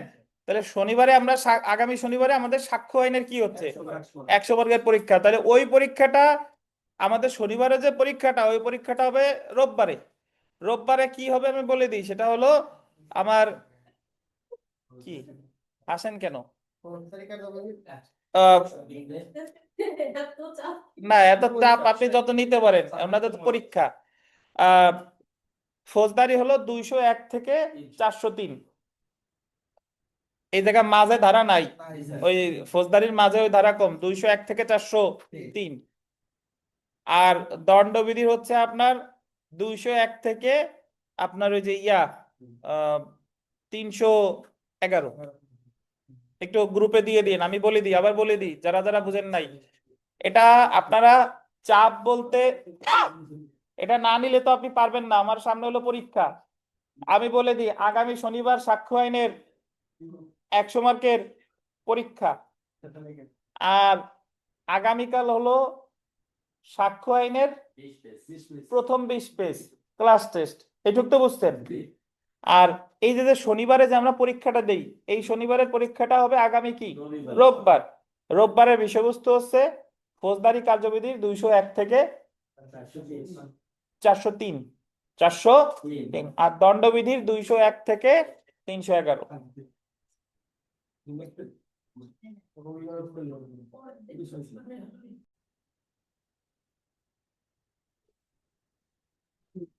আচ্ছা দেখেন, বিরতির পরে আমরা সেলফ প্র্যাকটিসের 1 নম্বর প্রশ্নটা যদি দেখি যে কোন প্রশ্ন কোন প্রশ্নের উত্তর কোন সাক্ষীকে ফৌজদারি অপরাধে দোষী সাব্যস্ত করবে, এই কারণে উক্ত সাক্ষীকে উক্ত প্রশ্নের উত্তর প্রদান হতে উত্তর হচ্ছে অব্যাহতি প্রদান করা যাবে না। মানে হলো সাক্ষীর এমন একটা প্রশ্ন করছেন যে এই প্রশ্নের উত্তর যদি সে দেয় তাহলে সে নিজেই দোষী দোষী হয়ে যেতে পারে, তবুও তার উত্তর দিতে বাধ্য করা যাবে আর কি। মানে উত্তর দিতে বাধ্য, তার অব্যাহতি দেওয়া যাবে না। এই জায়গায় ব্যাখ্যা লেখা, কিন্তু এই ক্ষেত্রে সাক্ষীকে উত্তর দিতে বাধ্য করা যাবে না। এই ব্যাখ্যাটা কাটেন, কেটে স্টার দিয়ে কিছু কথা লেখেন। লেখেন উত্তর দিতে বাধ্য করলে, উত্তর দিতে বাধ্য করলে, উত্তর দিতে 1 নম্বর প্রশ্নের ব্যাখ্যা, ঠিক আছে। উত্তর দিতে বাধ্য করলে তাকে অ্যারেস্ট করা যাবে না, তাকে অ্যারেস্ট করা যাবে না, তবে মিথ্যা সাক্ষ্য দানের জন্য মামলা করা যাবে। তবে মিথ্যা সাক্ষ্য দানের জন্য মামলা করা যাবে। অ্যারেস্ট করা যাবে না, তবে মিথ্যা সাক্ষ্য দানের জন্য কি করা যাবে। ধরেন আমি একটু ব্যাখ্যা দিই, আবার বলি। উত্তর দিতে বাধ্য করলে তাকে অ্যারেস্ট করা যাবে না, তবে মিথ্যা সাক্ষ্য দানের জন্য মামলা করা যাবে। এটার ব্যাখ্যা হলো যে একজন সাক্ষী যখন আদালতে এসে জবানবন্দি দিচ্ছে বা জেরা করতেছে, যাই করতেছে না কেন, এমন সময় দেখা গেলো সে এমন একটা কথা বলছে যে নিজেই অপরাধে দোষী সাব্যস্ত হওয়ার সম্ভাবনা আছে, মানে ওই কথা বলে ফেলছে, তাতে প্রমাণিত হয় সে নিজেই আসামি, নিজেই আসামি। তাহলে তার সাথে সাথে অ্যারেস্ট করা যাবে না, অ্যারেস্ট করা যাবে না, তবে তার বিরুদ্ধে নতুন মামলা হবে। সেই মামলাটা কি? মিথ্যা সাক্ষ্য দানের জন্য। বুঝতে পারছেন? এবং এই কথাটাই বলছে 132 ধারায়, ডান সাইডে গোল্ডেন 132। তো আমি 132 ধারা মনে রাখবো যে যদি কোনো প্রশ্নের উত্তর দিলে কোনো ব্যক্তি নিজেই দোষী সাব্যস্ত হতে পারে এমন প্রশ্নের উত্তর প্রদানে তার অব্যাহতি দেওয়া যাবে না। অব্যাহতি দেওয়া যাবে না মানে হলো বাধ্য করা যাবে, এবং তবে তার সাথে সাথে অ্যারেস্ট করা যাবে না, তবে তার বিরুদ্ধে মিথ্যা সাক্ষ্য দানের মামলা হতে পারে। তো এরপরে ধারা 130, এটা একটু লেখেন। 130 ধারা একটু লেখেন। মামলার পক্ষ নয়, মামলার পক্ষ নয় এমন কোন সাক্ষীকে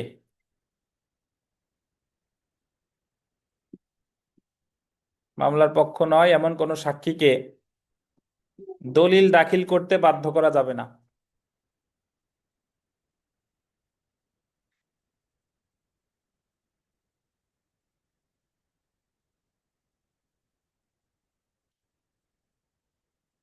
মামলার পক্ষ নয় এমন কোন সাক্ষীকে দলিল দাখিল করতে কি করা যাবে না, বাধ্য করা যাবে না। সাধারণত একটা মামলায় পক্ষ থাকে বাদী এবং বিবাদী। এখন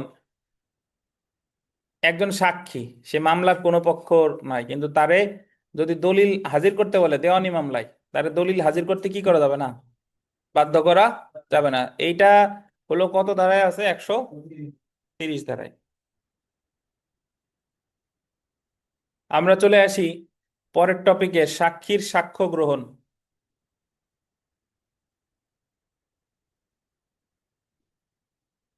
সাক্ষ্য আইন 1872-এর 135 থেকে 166 ধারা পর্যন্ত সাক্ষীর সাক্ষ্য গ্রহণ সম্পর্কিত বিধান আছে। একজন সাক্ষীর সাক্ষ্য গ্রহণ সম্পর্কিত বিধান আছে 135 থেকে 166।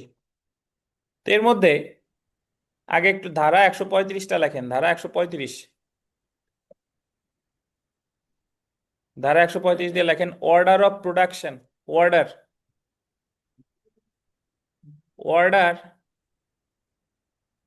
ORDER, order of, OF, of production, PRODUCTION, order of production, and and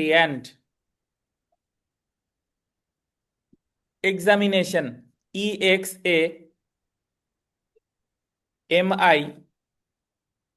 MINATION, examination of witnesses, WITNESSES,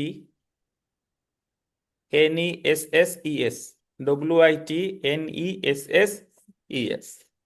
তাহলে order of production and examination of witness, এটার অর্থ হলো, মানে এমনি অর্থ বলে দিই, সেটা হলো order of production and examination of witness, মানে আপনি সাক্ষ্য কিভাবে উপস্থাপন করবেন বা কার জবানবন্দি আগে গ্রহণ করবেন আর সাক্ষীদের কিভাবে উপস্থাপন করা হবে এই সম্পর্কে আলোচনা করছে 135 ধারা। একটু বুঝাই, দেওয়ানি মামলা হোক বা ফৌজদারি মামলা হোক, দেওয়ানি মামলা হয় চার্জ গঠন, দেওয়ানি মামলা হয় ইস্যু গঠন, ফৌজদারি মামলা হয় চার্জ গঠন।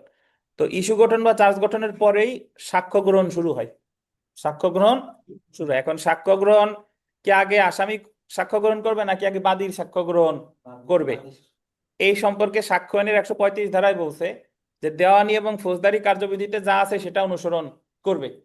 যদি দেওয়ানি এবং ফৌজদারি কার্যবিধিতে কোনো বিধিবিধান না থাকে তাহলে বিচারক সিদ্ধান্ত নেবে যে কি কার সাক্ষ্য আগে গ্রহণ করা হবে। তাহলে order of production and examination of witnesses এটা আছে কত ধারায়? 135।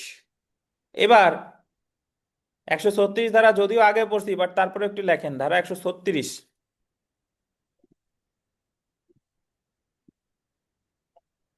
জাজ, JUDGE, জাজ, JUDGE, জাজ two, TO2, to decide, DECIDE, DECIDE, just to decide admissibility, admissibility বানানো লেখেন ADMISSI BI LITY, আবার বলি ADMISSI BI LITY, admissibility of evidence, evidence বানান তো পারেনি, EVIDENCE। এটার অর্থ হলো বিচারক সাক্ষ্যের গ্রহণযোগ্যতা নির্ধারণ করবে, বিচারক সাক্ষ্যের গ্রহণযোগ্যতা নির্ধারণ করবে। মানে অনেক সাক্ষ্য আদালতে প্রাসঙ্গিক হতে পারে কিন্তু গ্রহণযোগ্য হবে কি হবে না এটা নির্ধারণ করবে কে বলেন? এটা নির্ধারণ করবে বিচারক। যেরকম আইনজীবী এসে যদি বলে যে আমারও তো আমার মক্কেল আমার কাছে স্বীকার করছে সেই হত্যা করছে, আইনজীবী বলতেছে যে যেহেতু আমার কাছে স্বীকার করছে তাহলে মক্কেলের সাজা দিয়ে দেন, এটা প্রাসঙ্গিক, বাট এটা কি হবে না, গ্রহণযোগ্য হবে না। কারণ এই ধরনের স্বাক্ষরের সুরক্ষা দিয়েছে কত ধারায়? 126 ধারায়। তাহলে এই জায়গায় আপনার আপত্তি তুলতে হবে যে ওরা এটা প্রাসঙ্গিক হলেও এটা গ্রহণযোগ্য হবে না। গ্রহণযোগ্য হবে কি হবে না এই বিষয়ে সিদ্ধান্ত নেবে কে? বিচারক। কত ধারায়? 136 ধারায়। তাহলে সাক্ষ্য কিভাবে উপস্থাপন করা হবে বা সাক্ষীদের কিভাবে হাজির করা হবে এই সম্পর্কে আছে 135। আর বিচারকই সাক্ষ্য গ্রহণযোগ্য হবে কি হবে না এটা নির্ধারণ করবে বিচারক, এটা আছে কত? 100। বুঝতে পারছেন? এখন আমরা চলে আসি এই যে জবানবন্দি, জেরা এবং পুনঃজবানবন্দি। জবানবন্দি, জেরা এবং পুনঃজবানবন্দি। দেখেন, সাক্ষীর শপথ গ্রহণের পর সাক্ষ্য গ্রহণ করা হয়। সাক্ষীর সাক্ষ্য গ্রহণের 3টি ধাপ, বল দেবেন 3টি ধাপ। প্রথমটা বলো জবানবন্দি, এক্সামিনেশন ইন চিফ। জবানবন্দিরে কি বলে? Examination in chief. Examination chief কাকে বলে? এক্সামিনেশন চিফ হলো, ধরেন যে পক্ষ সাক্ষীদের হাজির করছে, বাদী পক্ষ যদি তার সাক্ষীদের হাজির করে তাহলে বাদী পক্ষের আইনজীবী বাদী পক্ষের সাক্ষীরে প্রশ্ন করলে এটার বলে জবানবন্দি, এক্সামিনেশন ইন চিফ। পাশে লিখে রাখেন নেওয়া বাধ্যতামূলক, জবানবন্দি নেওয়া বাধ্যতামূলক। মানে কোনো মামলায় জবানবন্দি ছাড়া ওই মামলা আগানো যাবে না, জবানবন্দি অবশ্যই কি নিতে হবে।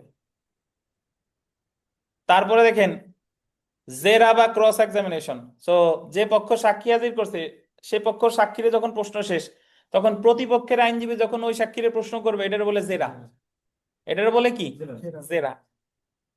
জেরা করা মানে জবানবন্দি ছাড়া আর বাদ বাকি যা আছে সব বিবেচনামূলক, জেরা ইচ্ছা করলে করতেও পারে না পারে। আসামির আইনজীবী বা প্রতিপক্ষের আইনজীবী যদি মনে হয় যে জবানবন্দি নিচে আমার আর জেরা করার দরকার নাই, তাহলে আর জেরা করতেও পারে নাও করতে পারে, কিন্তু কোনটা অবশ্যই করতে হবে? জবানবন্দি। এক্সামিনেশন চিফ নেওয়া বাধ্যতামূলক। চিফ চিফ ঠিক আছে। চিফ বললে কিন্তু এক হলো চিফ হলো সস্তা, আর এক চিফ হলো ওই যে যে চিপস আপনারা খান। আচ্ছা, এরপর দেখেন পুনঃজবানবন্দি বা রি এক্সামিনেশন, মানে জেরার পরে যে পক্ষ সাক্ষী হাজির করছে তার যদি মনে হয় যে না আমার সাক্ষীরে জেরাতে সে বেফাস কিছু বলে ফেলছে, এখন ওইটা আমার একটু ব্যাখ্যা দেওয়া দরকার, তখন তার আবার যদি জবানবন্দি নেয় এটারে বলে রি এক্সামিনেশন। তাহলে নিজের পক্ষের সাক্ষীরে প্রথমবার প্রশ্ন করলে হলো জবানবন্দি, আর জেরার পরে যদি আবার জিজ্ঞেস করি এটা হলো রি এক্সামিনেশন। আর অপর পক্ষ এসে জিজ্ঞাসা করলে এটা কি? জেরা। জেরার ইংরেজি কি? Cross examination. তাহলে এই তিনটার সংজ্ঞা দেয়া হয়েছে 137 ধারায়। কত ধারায়? 37 ধারায়। বলেন তো এই তিনটার মধ্যে কোনটা নেওয়া বাধ্যতামূলক? জবানবন্দি। এই তানভীর সাহেব, জবানবন্দি কাকে বলে, জেরা কাকে বলে, পুনঃজবানবন্দি কাকে বলে বলেন? যদি বলেন পারি না, তাহলে ব্যালকনি খুলে এখন ঠেলা দিয়ে ফেলাই দেবো নিচে 5 তলাতে।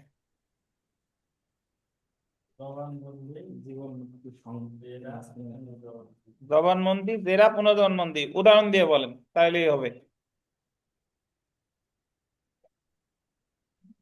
জীবন মৃত্যু দুটোর ভিতরে একটা অন্য কারো জন্য নাকি আসলে? বলেন। সহজ সাম্প্রদায়িক লোক। জবানবন্দি হচ্ছে আসামিকে যদি করা হয় বা যে কোনো মামলার যখন সাক্ষ্য গ্রহণ করা হয়, আর জেরা? যেটা ক্রস এক্সামিনেশন সাক্ষর বিষয়ে এক পক্ষের বিষয়ে দেখা গেল যে বাদী পক্ষ করছে, বিবাদী পক্ষের আসামির সাক্ষ্য গ্রহণ করছে, তখন অন্য পক্ষ বিরোধী পক্ষ বলছে যে এটা আমি ক্রস এক্সামিন করতে চাই, এটা হচ্ছে জেরা। আর ক্লিয়ার হলো না সব? আর হচ্ছে রি-এক্সামিনেশন। এসবগুলোর ভুসি খাওয়ালে ক্লিয়ার হইতো। আচ্ছা, তো বিষয় হলো, এই গোলাম কিবরিয়া আপনি বলেন। মামলায় জবানবন্দি নেওয়া খরচ তো লাগছে। হ্যাঁ, ফরজ নফলে চলে যায়, বলেন বলেন। হ্যাঁ, ফরজই বলা যায়, বলেন। কোনো একটা মামলার বাদী পক্ষের আসামিকে বাদী পক্ষের আইনজীবী যখন প্রশ্ন করে এটা হলো জবানবন্দি। এক্স্যাক্টলি। বিবাদী পক্ষ যখন লয়ার যখন বাদী পক্ষের সাক্ষীকে যখন প্রশ্ন করে এটা হবে জেরা। আর বিবাদী পক্ষের যখন সাক্ষীকে প্রশ্ন করে সেই প্রশ্ন ত্রুটি বিচ্যুতি আবার বাদী পক্ষের আইনজীবী আবার পুনরায় তুলে দেন, এটা হলো পুনরায়। আচ্ছা, বাদী টাদি না বলে আমরা বলি যে যে পক্ষ সাক্ষী হাজির করছে আমি আমার সাক্ষীরে প্রশ্ন করলেই জবানবন্দি, আমার সাক্ষীরে অপর পক্ষ জিজ্ঞেস করলে জেরা, জেরার পরে আমি যদি আমার সাক্ষীরে আবার জিজ্ঞেস করি এটা হলো পুনঃজবানবন্দি। ঠিক আছে, এখন এইগুলোই বলা আছে কত ধারায়? 137 ধারায়। মনোযোগ দেন। তো এই যে আমরা একটু পড়ি, দেখেন যা বললাম এই কথাগুলো এখানে বলা আছে যে জবানবন্দি এক্সামিনেশন ইন চিফ, যে পক্ষ কোনো সাক্ষীকে হাজির করেছে সেই পক্ষ যখন সাক্ষীর সাক্ষ্য গ্রহণ করে তখন তাকে সাক্ষীর জবানবন্দি গ্রহণ বলা হয়। এবং এখানে যে কথা বলে নাই, জবানবন্দি গ্রহণ করা কি বলেন? বাধ্যতামূলক। আচ্ছা, তারপরে দেখেন বিরুদ্ধ পক্ষ কর্তৃক সাক্ষীর সাক্ষ্য গ্রহণ করা হলে তখন তাকে কি বলে? জেরা। মানে আপনার সাক্ষীরে যখন আর প্রতিপক্ষের আইনজীবী প্রশ্ন করে এটার বলে জেরা। পুনঃজবানবন্দি রি এক্সামিনেশন, জেরার পর সাক্ষী উপস্থিতকারী পক্ষ যদি পুনরায় সাক্ষীর জবানবন্দি গ্রহণ করে তবে তাকে পুনঃজবানবন্দি গ্রহণ করা বলা হয়। যেমন একটা উদাহরণ, এখানে দারুণ একটা উদাহরণ আছে, এটা যদি আমরা একটু পড়ি। রাষ্ট্রপক্ষ কালিমুল্লাহকে সাক্ষী হিসেবে আদালতে হাজির করে। রাষ্ট্রপক্ষ মানে হলো বাদী পক্ষ। রাষ্ট্রপক্ষ কালিমুল্লাহকে প্রশ্ন করলে সেটা হবে জবানবন্দি গ্রহণ, আর আসামি পক্ষ কালিমুল্লাহকে প্রশ্ন করলে সেটা হবে কি? জেরা। বুঝেন কিনা? আর জেরার পর রাষ্ট্রপক্ষ যদি আবার কালিমুল্লাহকে প্রশ্ন করে তাহলে সেটা হবে পুনঃজবানবন্দি। ক্লিয়ার? এখানে বাদী বিবাদী না বলে বলবো এক পক্ষ আর এক পক্ষ, কারণ সাক্ষী তো বাদীও হাজির করতে পারে, সাক্ষী আসামিও বা বিবাদীও হাজির করতে পারে। এখন আমাদের এক ভাই এক ধাপ আগায় গেছে, উনি অনলাইনে জিজ্ঞেস করছে যে আর একবার জেরা করলে সেটা কি পুনঃ জেরা হবে কিনা। পুনঃ জেরার বিধান এখন আমরা পড়ি নাই, তো তার আগে 137-এর আগে আমরা চলে এসে 138 সাক্ষ্য গ্রহণের ক্রম, অর্ডার অফ এক্সামিনেশন। এটা কিন্তু গুগল ক্রোম না, এটা হচ্ছে সাক্ষ্য গ্রহণের ক্রম। তো সাক্ষ্য গ্রহণের ক্রম মানে হলো ওই তিনটার সংজ্ঞা তো দিল, এখন কোনটা আগে কোনটা পরে, আগে কি ক্রস এক্সামিনেশন না আগে জবানবন্দি না আগে কোনটা, এই ক্রমে উল্লেখ করছে 138-এ। ওই তিনটার সংজ্ঞা দিছে 137। আর কখন কখন কোনটা আগে কোনটা পরে এটা বলছে কততে, 138। এই যে দেখেন, সাক্ষ্য গ্রহণের সাক্ষ্য আইনের 138 ধারায় সাক্ষীর সাক্ষ্য গ্রহণের ক্রম উল্লেখ করা হয়েছে। 138 ধারায় সাক্ষ্য আইনের গোল দিবেন 3টি ক্রম উল্লেখ করা আছে। কয়টা? অ্যাকচুয়ালি ওই জায়গায় আছে 4টা, বাট অফিসিয়ালি বলছে 3টা। প্রথম ক্রম হলো সাক্ষী আহ্বানকারী পক্ষ কর্তৃক সাক্ষীর জবানবন্দি গ্রহণ, মানে প্রথম যেটা জবানবন্দি, এক্সামিনেশন ইন চিফ। দ্বিতীয় ক্রম হলো সাক্ষী আহ্বানকারী পক্ষের বিরোধী পক্ষ কর্তৃক সাক্ষীকে কি জেরা। এই যে দেখেন, ইচ্ছা করলে করতে পারে, মানে জেরা করা বাধ্যতামূলক না। এবং তারপর সাক্ষী আহ্বানকারী পক্ষ কর্তৃক পুনঃ জবানবন্দি যদি পক্ষদ্বয় কি করে, ইচ্ছা করে। বুঝতে পারছেন? তার মানে কোনটা বাধ্যতামূলক তাহলে? এক্সামিনেশনের চিফ, বাদ বাকি দুইটা কি বিবেচনা করবে। এখন 138 ধারায় বিধান করা হয়েছে প্রথমে সাক্ষীর জবানবন্দি গ্রহণ করতে হবে, অতঃপর যদি বিরুদ্ধ পক্ষ ইচ্ছা করে সাক্ষীকে জেরা করতে, এবং অতঃপর সাক্ষী আধিকারী পক্ষ ইচ্ছা করলে পুনঃ জবানবন্দি গ্রহণ করতে পারে। তাহলে 137 আর 38-এর পার্থক্য আপনারা অনেকে বুঝেন না। ওই তিনটার সংজ্ঞা দিছে 137, আর কোনটা আগে কোনটা পরে এটা কত, 138।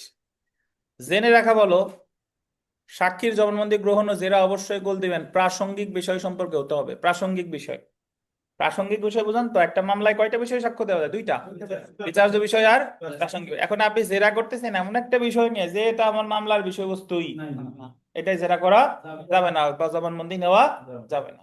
বুঝছেন? তারপরে দেখেন, সাক্ষী তার জবানবন্দিতে যে সকল ঘটনা সম্পর্কে সাক্ষ্য দিয়েছে শুধুমাত্র সেই সকল বিষয়ের মধ্যে জেরায় সীমাবদ্ধ থাকার প্রয়োজন নাই। মানে জবানবন্দিতে যা যা করছে জেরা যে ওই রিলেটেডই হবে এমন কোনো কথা নাই। জেরা আমার মামলার বিষয়বস্তু নিয়ে করলেই হবে, মামলার বাইরে না গেলে হলো। কিন্তু জবানবন্দিতে যা আছে সেই বিষয়ে যে জেরা করতে হবে এমন কোনো কথা কিন্তু নেই। তাহলে পরীক্ষায় যদি প্রশ্ন আসে যে জবানবন্দিতে যে সকল বিষয় গ্রহণ করে নাই সেই বিষয় কি জেরা করা যাবে? অবশ্যই যাবে, প্রাসঙ্গিক বিষয় হলেই যাবে। অর্থাৎ সাক্ষী তার জবানবন্দিতে যে সকল ঘটনা সম্পর্কে সাক্ষ্য দিয়েছে সেই সকল বিষয় ছাড়া অন্যান্য বিষয়ও জেরা করা যাবে। জেরার মূল উদ্দেশ্য হলো তর্কিত বিষয়ের সত্যতা উদ্ঘাটন করা। আন্ডারলাইন করে 3টা স্টার দেন, পরীক্ষায় প্রশ্ন আসে যে জেরার মূল উদ্দেশ্য কি।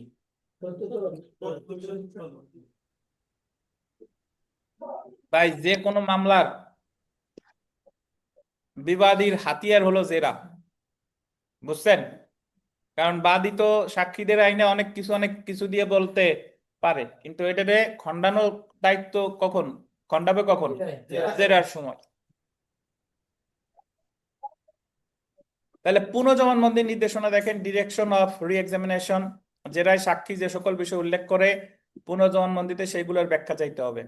অর্থাৎ আন্ডারলাইন করবেন, পুনঃজবানবন্দির মূল উদ্দেশ্য হলো সাক্ষী জেরায় যে বক্তব্য দিয়েছে তার ব্যাখ্যা বা স্পষ্টীকরণ, মানে স্পষ্টকরণ। মানে জেরার সময় সে নতুন একটা জবানবন্দিতে কথা বলে নাই, কিন্তু জেরার সময় কথাটা বলে ফেলছে, তাহলে ওইটারে ব্যাখ্যা করার জন্য তার কি নেওয়া যেতে পারে? পুনঃজবানবন্দি নেওয়া যেতে পারে। তাহলে পরীক্ষায় প্রশ্ন আসতে পারে যে পুনঃজবানবন্দি কেন নেওয়া হয়? জেরায় যে বিষয় বক্তব্য দিয়েছে সেটার কি করুন, স্পষ্ট। বুঝতে পারছেন?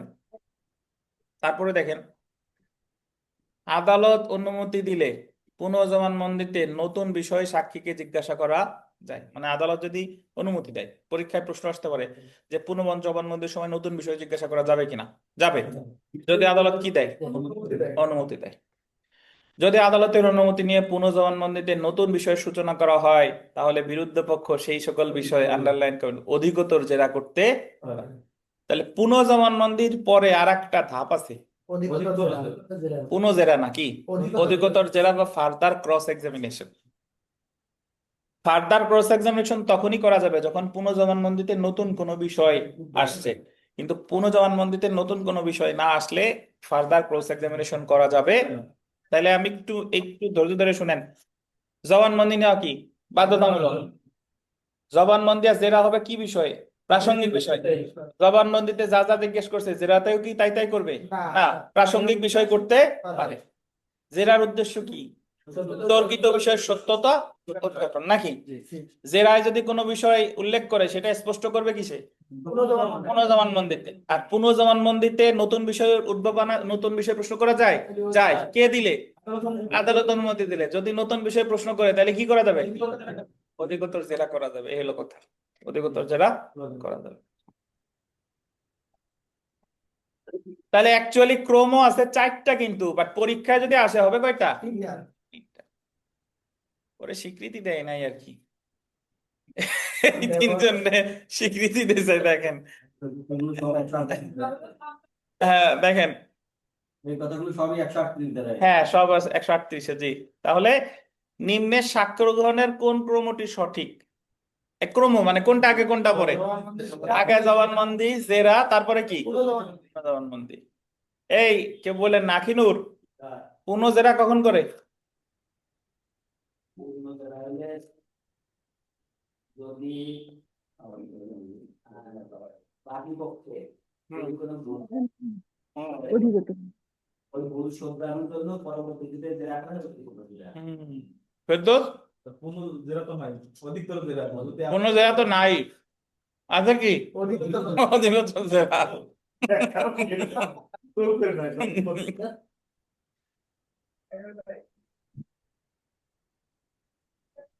4 নম্বর প্রশ্নটা দেখি, দেখেন। সাক্ষ্য আইনে একজন সাক্ষীকে পুনঃজেরা করা যায়, এই জায়গা প্রশ্ন ভুল। এই জায়গা হওয়া উচিত ছিল কি বলেন? অধিকতর জেরা। কত দাঁড়ায়? 138। সেলফ প্র্যাকটিস দেখেন, সাক্ষ্য আইনের কত অধ্যায়ে সাক্ষীদের জবানবন্দি গ্রহণ আছে? এটা মনে রাখেন, 10ম অধ্যায়। অধ্যায় সব মনে রাখার দরকার নাই। ওই যে বার্ডেন অফ প্রুফ পড়ছিলাম, আর এই যে একটা কত, এটা 10। তারপরে সাক্ষ্য গ্রহণের ক্রম কয়টা? 3টা না 4টা? 3টা। দেখছেন, তালে তালে 4 চলে আসছে, কিন্তু 3টা।